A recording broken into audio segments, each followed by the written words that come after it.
of Indiana County. It's WCCS 101.1 FM, AM 1160, and WCCSradio.com.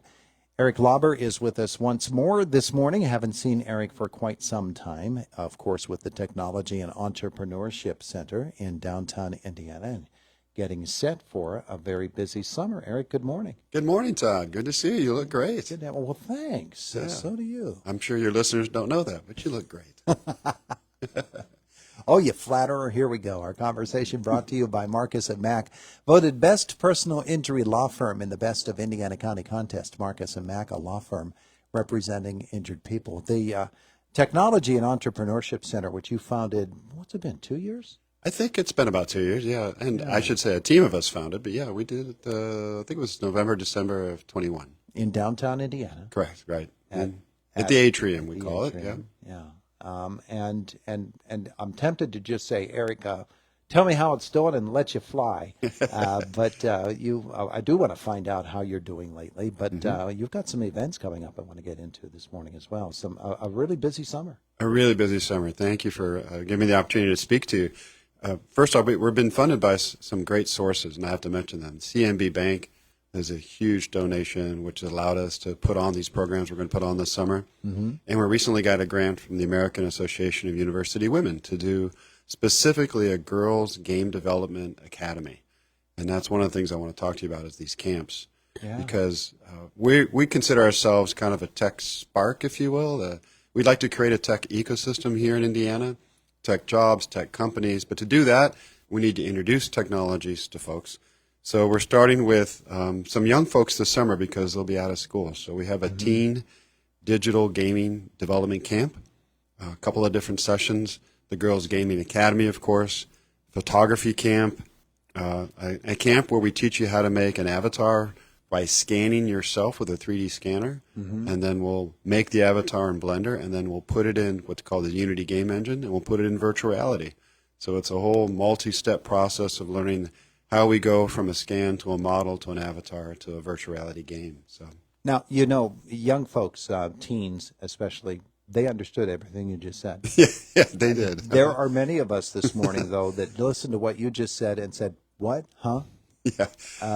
But you're in business for all of us, aren't you? I like to be. Yeah, we know that there's a lot of emerging technologies, and I'll talk with you today about artificial intelligence if you want. But the VR, the virtual reality, this is coming. It's here in many different avenues. Virtual reality is found it's very useful for teaching and education. So I have a meeting coming up with the Indiana School District. We do a lot of it at the university already. Virtual reality, of course, is where you wear the helmets and you get immersed into a different environment that we can create from scratch. Just with the apps I have there, in fact, we did some teacher training. I can put you under the ocean, swimming with whales. I can put you up in the International Space Station. I can put you deep in a coal mine. We can teach you engineering, physics. We can teach you social skills. There's one where you actually learn language with an avatar that's pre-programmed. Yeah. So these things have come a long, long way, and they're just getting better and better. So we're trying to be on top of that at the Tech Center. Yeah, I mean, there's a commercial going on right now on TV during sporting events where it's being used to train young baseball players in refining their swing. Yeah. And right there in their living room. Used to need a batting cage for that. That's right, yeah. Yeah, it's amazing what you can do just in a small space with this headset because, of course, your sensory system receives all the information you get. So we just simply dupe it. We fool it by putting headsets on and earplugs and maybe putting things in your hands, and then suddenly you're in a new world. You're in a different space. Yeah. So gaming, particularly the girls' application. Yeah. Tell me about that. A lot more girls game than people think. I would say as much as 60 to 70% of girls play some kind of game on their phone or on a console. And so we use gaming as a way to introduce STEM careers to all kind of individuals. So at the university, I teach gaming and development, and what we do is we get deep into it, so they have to learn coding. They have to learn what 3D model means, which, of course, is computer-aided design. We start to talk about engineering principles. And, of course, we also talk about storytelling, art, graphic design, layout. Sometimes we get deep into lighting and audio, which is an engineering profession. So I simply see game development as kind of a gateway into all these STEM careers. And you can't find another topic that teens will get more invested and excited about than gaming. So happening this summer Yes. the various workshops. Where are we going to learn about them, and how do parents get their kids involved? Sure. So right on our website, tecenter.org, we have a workshops link. All of our 9 different camps are listed. You can click a link, go to Eventbrite, register your kid today. We're starting to fill up some of the camps already. They're all 2 weeks. They're all either in the morning or the afternoon, but we have 9 different camps scheduled. So tecenter.org is our website address. And then if you want to go /workshops, you can, but just go to the website itself, and then you can click on that, and you're there. And thanks to AAUW and others, the cost is going to be really low this summer. Really low. Yeah. In fact, in particular with the Girls Gaming Academy, we've been able to work it out that there's only like a $20 registration fee. Wow. And if people complete the camp, we'll give it back to them. So it ends up being a free camp when it's all done. Yeah. The other camps aren't subsidized to the same level because the AAUW grant specifically is for the Girls Gaming Academy. But thanks to CMB Bank, the other camps are very, very low cost as well. Yeah. Well, okay. So the AAUW one for girls, that's girls 13 to 18 years of age. Correct. And anybody can come. Anybody at all. And we do it 3 separate sessions. So we hopefully find a window where you're not traveling, where you're not in baseball, softball, soccer, volleyball camp, whatever you might be doing. We can work that out. And anybody, you don't need any background, don't need any expertise. We'll get you started from scratch, and it's enough individualized that if someone races ahead, that's perfectly fine. If someone wants us beside them most of the time, we'll work that out too. It's a small camp. Yeah, somebody's going to bring a greatly developed skill set to that, and somebody might come in darn fresh and having never done anything like this before. Yep, but exactly. You're prepared for both of them. Right. Yeah, we're ready. We've got multiple instructors. We're ready. It's a small camp of only 8 people, so we'll walk around and get everybody where they want to go. We're using what's called the Unity game engine for those teens out there that I'm talking to right now. There's the 2 big game engines, Unreal and Unity, and we're using Unity because it has wider application. We can do more with it. Now for the CMB camp, the CMB workshops. Yeah.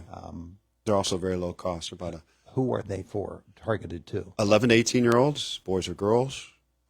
Very widespread there, but we only have 8 seats, and again, we have multiple instructors walking around. So that's another game development camp, a photography workshop, this VR avatar workshops I was talking about. And we'd like to try to introduce maybe artificial intelligence. I don't know if you have seen our windows recently, but we put up some generated art from artificial intelligence. And it's really fascinating. I know a lot of people are discussing it right now. But I want to calm some of the fears about artificial intelligence. There are a lot of scary things going around about artificial intelligence. Yes. People are a little bit intimidated and frightened. Well, it is going to be a disruptive technology. It is going to have wide-ranging implications. But first I want to take out the word intelligence because it's not really intelligent. It's simply a predictive engine. It's simply because of the training knows what to type next. And you think about it, it's not that fascinating. If I said to anybody out there, Mary had a little, and I stopped, everybody in the world would fill in the word lamb. Well, that's all these engines really do, is they predict what should be the next letter, what should be the next word, what should be the next phrase, based on learning or training on an immense data set. So they're called large language models, and all they do is predict the next thing. So they're not doing anything really intelligent. So people shouldn't be scared about that part. They have no intention. They're not even doing regular programming. They're simply making predictions about what the next word should be. But then what really revolutionized recently is that they've got very good and very fast.